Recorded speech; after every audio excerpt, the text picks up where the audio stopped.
Meaning of divide. Divide.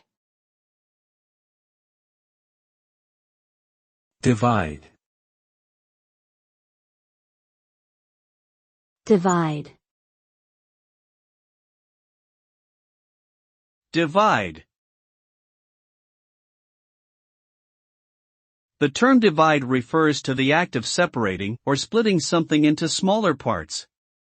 The result of dividing is that the original quantity or object is now distributed among the smaller parts equally or unevenly based on the dividing mechanism used. For example, if we divide a pizza into 8 equal slices, each slice will have an equal share of the pizza. In mathematics, dividing involves finding the quotient of two numbers, where the first number is divided by the second number, resulting in a value that indicates how many times the second number goes into the first number.